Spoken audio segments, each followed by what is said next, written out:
Welcome back to the deep dive. We are continuing our virtual walk through Minami-Osawa, and today we are leaving the quiet residential streets behind. We really are. We're now standing right at the nerve center of the city. Absolutely. So if you're with us, just picture it. We're on the pedestrian deck right outside the Minami-Osawa station. You've got that huge outlet mall on your left, which is always buzzing on the weekends.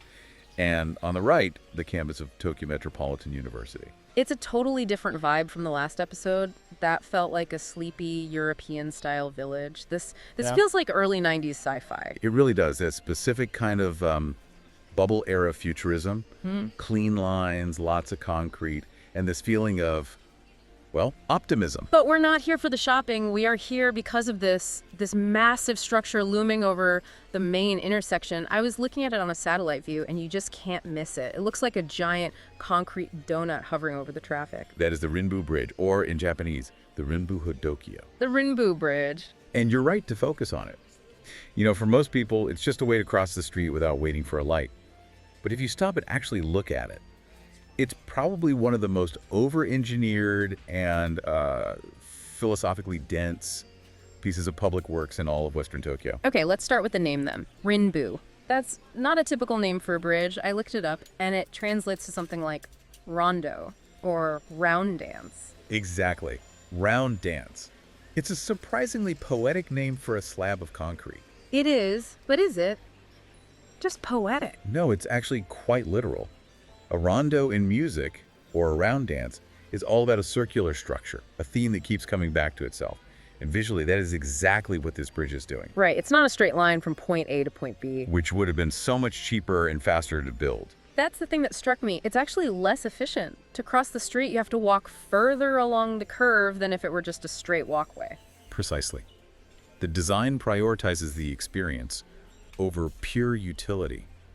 It forces you to slow down, to flow around the intersection, instead of just rushing across it. And they really committed to the theme, didn't they? I mean, everything is round. It's almost obsessive. The columns holding it up are perfect cylinders, the light fixtures are spheres, the handrails are all curved. It creates this sense of endless looping motion, like a wheel just spinning above the cars. It has this, I don't know, this spaceship docking ring feel to it, or maybe like a modern Colosseum. That's a good comparison. Yeah. And it really speaks to the era it was built in. This is a child of the late 80s, early 90s asset bubble. The bubble era. So money was no object. Basically, architects weren't just building infrastructure, they were building monuments. In a normal economic climate, a city council sees a plan for a circular concrete bridge and just laughs. They'd say absolutely not. Build a straight steel one for a fraction of the cost. But here, the goal was to create a landmark. And from an engineering standpoint, just complete nightmare to build. Because it's concrete, right? I mean, pouring concrete into a straight mold is simple enough. But to get a perfect, seamless curve like that? It's incredibly difficult. You need custom formwork, which is the mold, for every single inch of that curve. Nothing is standard. And then the steel rebar inside has to be bent to that exact same radius. If you're off by even a tiny fraction, the whole structure is compromised. It's an insane level of craftsmanship. It is. But then there's the physics. We're in Tokyo. Earthquakes are a given. How do you build a huge, rigid concrete ring that doesn't just snap when the ground starts to shake? Okay, so that's where the hidden tech comes in. If you look underneath the bridge, and almost nobody does, you'll see these things called bearing pads. The bridge isn't actually fused to the support columns. It's not, so it's floating. In a sense, yes. It uses these huge rubber bearings and flexible joints, so the whole deck can slide and shift a little bit independently from the pillars during an earthquake. Wow, so it actually dances. The round dance name is structurally accurate. It literally wiggles. It absorbs the kinetic energy instead of breaking. Even things like thermal expansion. When it gets hot, the concrete expands and the whole ring grows in diameter. The joints are designed to let it breathe. That's incredible. And they even integrated the traffic lights. I noticed there are no ugly poles sticking up from the ground below. Right. They suspended them directly from the bridge's underbelly to keep the lines clean, to keep that spaceship look. It all ties back to the bigger theme we've been tracking. The city of the sun. Exactly. Okay, so let's get to the real secret here.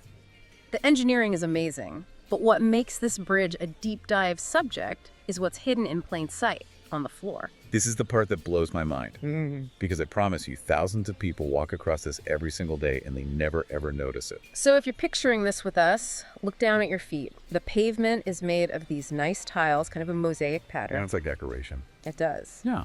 But if you stop and you look closely at just the brown square tiles, you start to see shapes, symbols. You see an X, you see a V, maybe an I.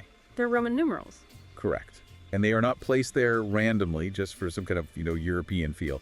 They are at very specific intervals all the way around the ring. So, a bridge called Round Dance, shaped like a ring, with numbers on the floor, it's a clock.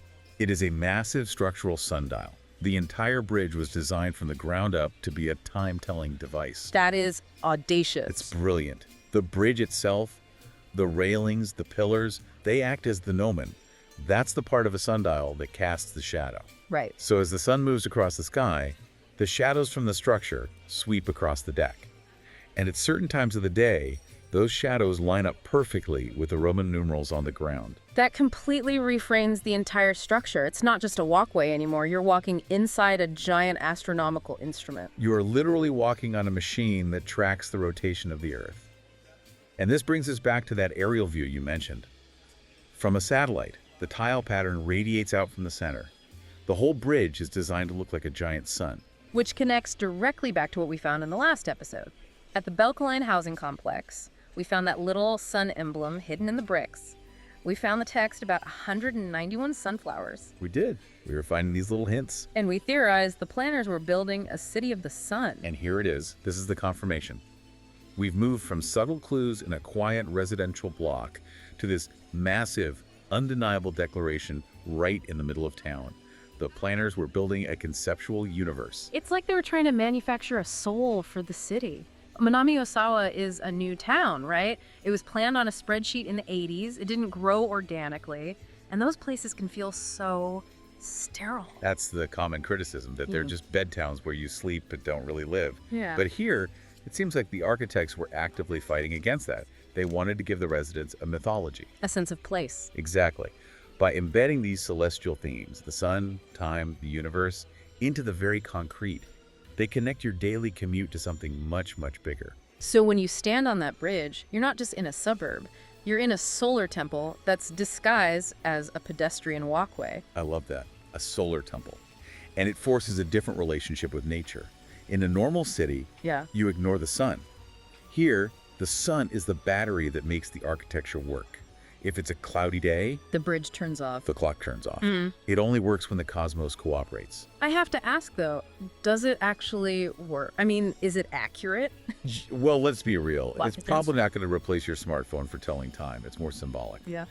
But the fact that they even attempted it, calculating all those shadow angles on a curved, elevated surface, that shows that obsessive detail we were talking about. It's functional art. So for anyone listening who wants to go see this for themselves, where's the best spot to stand to take it all in? You want to walk right to the absolute dead center of the bridge, the very middle of the ring. The center of the donut. Right there. And from that one spot, if you just turn 360 degrees, you get the entire story of Minami-Osawa in a single panorama. What do you see? You see the mountains to the north, the outlet mall, and the station's energy to the east, the university campus to the south, and then to the west, you see the green slopes leading back to the residential areas we explored.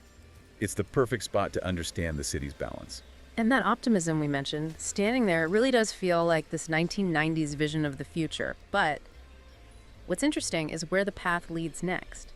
The Rinbu Bridge is kind of a gateway, isn't it? It is. It connects the gray of the station plaza to the green of the pedestrian-only paths.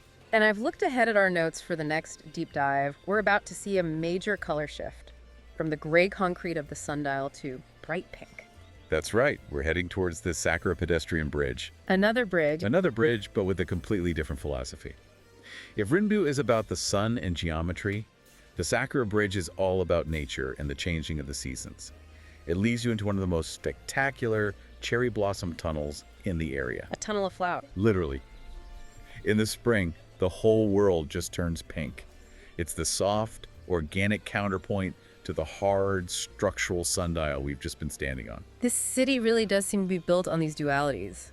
Concrete and cherry blossoms, a machine and a garden. And that's what makes it so fascinating. But before we wrap this up, there's one last thought. Okay. We've just spent all this time geeking out over this bridge, but the reality is most people who live there, who use it every day, they probably don't know it's a sundial. They just walk across it. It's invisible infrastructure. And it makes me wonder what we're all walking over in our own cities. Exactly. A manhole cover is just a lid. A bridge is just a road. But somebody designed it. Somebody made choices. And maybe those choices are hiding a secret. Maybe the tiles in your local subway station tell a story. Or maybe they are just tiles. Yeah. But you'll never know unless you actually stop and look down. We're so trained to look at our phones or at where we're going, we forget to look at the journey itself. That's your homework then. The next time you're crossing a bridge or walking through a plaza, just take a second. Look at the ground. Look for a pattern. You might be standing on a clock you never knew existed. And if you find one, definitely let us know. Absolutely.